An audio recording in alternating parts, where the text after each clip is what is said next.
Have you ever seen a race car driver mid-race lean out the window and ask for a speed bump? It's a bizarre image, a complete contradiction of their purpose. They're supposed to be pushing the limits of speed and engineering, shaving off milliseconds to win. Their entire world is built on acceleration, on getting to the finish line faster than anyone else. So, a request to slow down sounds crazy, right? It goes against every instinct of competition. Yet, in the high-stakes, multi-trillion-dollar race to build the world's most powerful artificial intelligence, that is almost exactly what's happening. The very companies at the front of the pack, the ones with the most to gain from winning, have publicly raised a yellow flag. The teams leading this technological revolution are the ones sounding the alarm, suggesting that the track itself might be unsafe. This isn't a fringe opinion from the sidelines. The very companies leading the race just asked for a way to slow things down. We're talking about the titans of the industry, OpenAI, Anthropic. These aren't small experimental labs. They are the architects of the AI-powered future, shaping the tools millions of us now use every single day. OpenAI gave us the cultural phenomenon that is ChatGPT. Anthropic, a key competitor founded by former OpenAI researchers, builds the powerful model Claude. Both have stated, in no uncertain terms, that we may need a global break. OpenAI's CEO even testified before Congress, calling for an international referee, a new agency with the power to audit and license the most advanced AI systems, and crucially, to slow down frontier development if safety risks become too great. And the timing of this call for caution? It's deeply puzzling. It came just as OpenAI was restructuring to become a capped profit entity, moving closer to a structure that looks a lot like going public.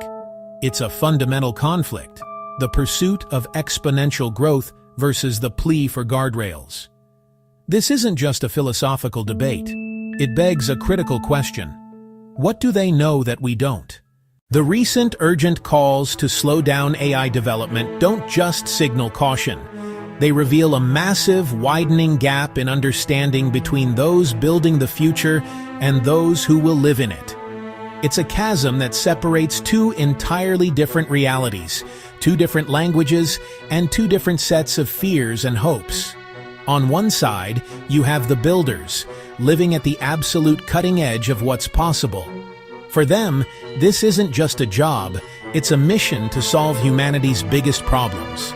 They operate in a world of breakthroughs, where the impossible becomes routine. On the other side, you have the public, who don't experience the code, the models, or the theories. They live with the impact. Inside the walls of labs like OpenAI, Google DeepMind, and Anthropic, progress feels exponential, almost magical.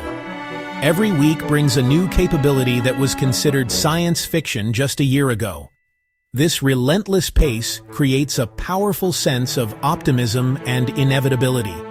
Meanwhile, for many people outside these labs, AI is still a novelty, a toy, or at best, a slightly better search box.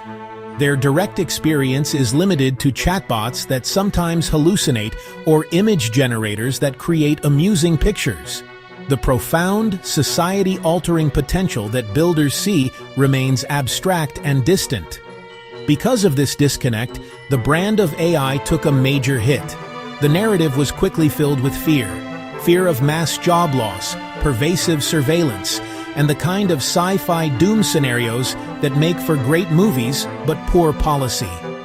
This creates a frustrating paradox. The creators and researchers who warn about real technical risks, like uncontrolled self-improvement or misuse by bad actors, find their concerns either dismissed as niche or, worse, conflated with the public's more immediate, tangible fears. As a result, the public often dismisses the serious long-term challenges or fears the wrong things entirely. At its core, AI is an amplifier. It boosts human intent, good or bad. It can accelerate scientific discovery or supercharge misinformation. Technical guardrails can certainly help, but the ultimate responsibility for judgment, for context, and for ethical application stays firmly human. That's why the idea of giving society time to learn, to adapt, and to build institutional muscle isn't crazy. It's not about stopping progress. It's about ensuring progress serves everyone.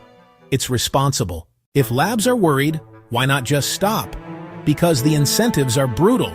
OpenAI admits commercial and national competition are hard to escape. Slow down alone and a rival sprints ahead. The prize, AGI, might be the biggest in history.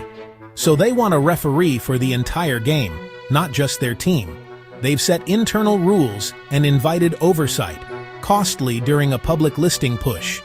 Bottom line, the system won't let them slow down alone. Could we actually build a referee with power to enforce a slowdown? It would need every major player. That alone is monumental.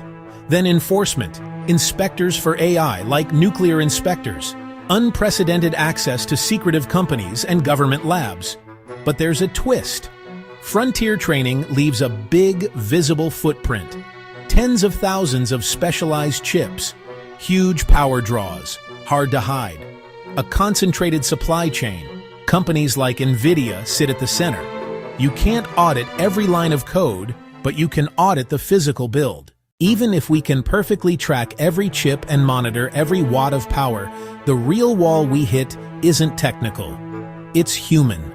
The entire system of global AI governance rests on a fragile foundation of trust. International treaties are only as strong as the collective will to enforce them. History is littered with agreements that buckled under the weight of national interest. And with AI, the stakes are exponentially higher. The temptation to cheat for a decisive economic, military, or technological advantage is massive. A secret, more powerful model could rewrite the global balance of power overnight. How do you verify that a nation or a company isn't training a clandestine model in a hidden data center? For any agreement to hold, the penalties for breaking it must far outweigh the prize of getting away with it. That's an incredibly high bar. It requires unprecedented global consensus on enforcement, including severe economic sanctions or technological isolation. This creates a classic prisoner's dilemma. If one major player defects and secretly races ahead, everyone else must run just to keep up, or risk being left permanently behind. The first domino to fall could trigger a cascade. So when we hear calls for a pause, we have to ask, is it a genuine cry for help? Or just smart PR to slow down competitors while catching up? The truth is, it's probably a bit of both. Until we can fundamentally flip the incentives from a winner-take-all race to a collective pursuit of safety, the race continues. And the names you know are the ones driving it. Sam Altman, Sundar Pichai, Satya Nadella, Jensen Huang, Elon Musk.